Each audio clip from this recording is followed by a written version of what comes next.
یہاں اتنے خاکے بن گئے اور تم کہتے ہو تہذیبوں کے ٹکراؤ. حضور تو آئے ہی تہذیبوں کے ٹکراؤ کے لیے ہیں. تہذیبیں نہیں، حضور آ گئے. ہم ان تہذیبوں پر تھوکتے بھی نہیں ہیں جن کو تم تہذیب کہتے ہو. جن کو اپنی ماں اور بہن کا پتہ نہیں ہے وہ کون سی تہذیب ہے؟ ہاں جی. جن کو خنزیر اور بکری کے فرق کا پتہ نہیں ہے وہ کون سی تہذیب ہے؟ بزدلو، جو دین کی ترجمانی نہیں ہوتی تو پھر ایسے لوگوں کو میدان میں لاؤ جو دین کی ترجمانی کر سکے. دین کے لبادے بھی اوڑے ہوئے اور جناب بڑے بڑے جبے اور دستاریں بھی تم نے پہنی ہوئی ہیں اور حضور کی عزت پر بات نہیں کر سکتے تم. اور تمہاری یہ عزتیں کس کے لیے ہیں؟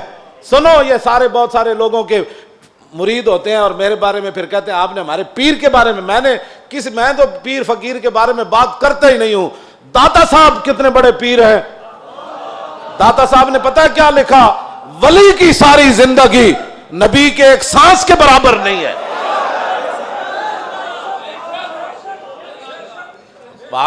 صرف نبی کے امام الانبیاء کے تو خلق سے اولیاء. یہ داتا صاحب کشف المحجوب وچ لکھی گل ہن گل کرو تسی. جدوں حضور دی عزت دی گل آوے تے پھر کھڑا کوئی نہ ہوئے پھر وہ پیر ہے.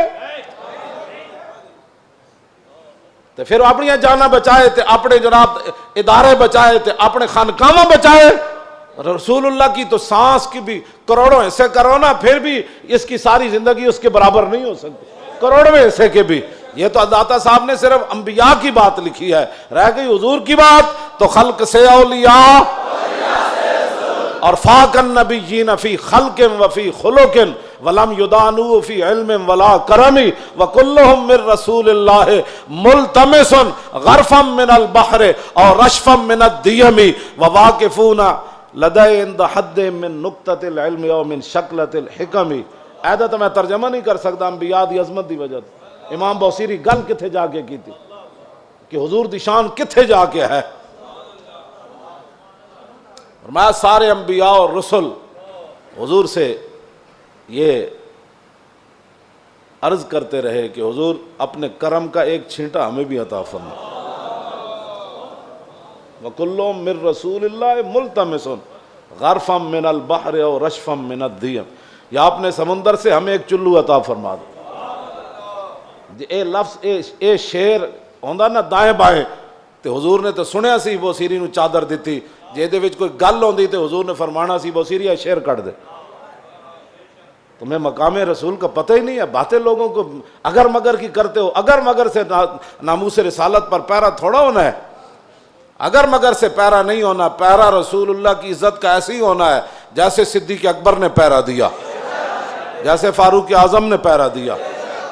باقی رہ گیا حضور کا جلال. تو وہ میں آپ کو پڑھ کے سنا دیتا ہوں کہ حضور کا جلال کیا تھا. مولا علی راوی ہیں اس کے. اب مولا علی کیا کہتے ہیں، غزوہ خندق کے موقع پر جب رسول اللہ پہرا دے رہے تھے ہمارے ساتھ کھڑے ہو کر، 25,000 کا لشکر خندق کے کنارے کھڑا ہے اور وہ یہ چاہتے ہیں کہ عمر بن عبد ود کی طرح ہم اپنے گھوڑے دوڑا کر خندق کو عبور کریں اور مدینہ پاک پر حملہ آور ہو جائیں، حضور پر حملہ آور. حضور خود پھر تلوار پکڑ کے کھڑے ہو گئے.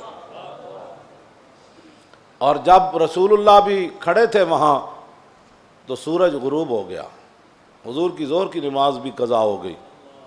جب عصر کی نماز قضا ہو گئی تو محبوب، یہ بھی حضور کی رحمت للعالمین بھی ہے، یہ بھی خلق عظیم ہے.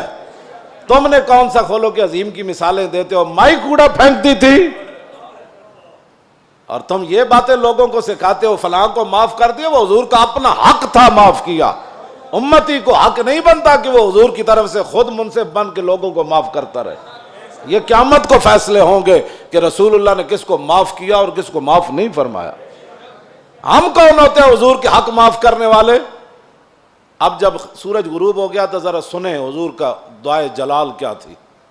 یہ میں اس لیے سامنے پڑھ رہا ہوں تاکہ لوگوں کو پتہ چلے کہ بھائی جو ہم باتیں کرتے ہیں نا وہ غیرت والی باتیں لوگوں کو ہضم کیوں نہیں ہوتی.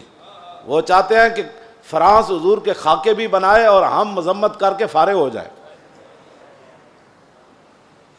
اور ان کے اندر اتنی غیرت ہو کہ ان کے صدر کے خلاف بات ہو تو وہ اپنا سفیر واپس بلا لیں.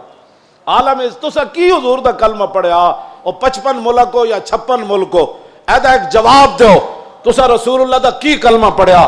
صرف انہیں اتنی گل کی تھی صدر دا دماغ خراب ہے، ایدا صدر دا دماغ خراب ہے۔ اردگان اے گل کی تھی، انہوں نے غیرت آئی، انہوں نے اپنا سفیر بلا لیا تے رسول اللہ تے گھر دے بھی انہوں نے خاکے بنائے۔ تساں کی غیرت کی تھی؟ اور جڑے غیرت دا سی سبق دین دیا تسی فرانس دے خلاف ساڑھے مسیطہ تے حملے کرنے ہو، علماء دے تسی جلوس بند کیتے، نہیں جی اجازت نہیں ہے، حالات نہیں ٹھیک۔ اور کیڑے حالات اسی بنائے؟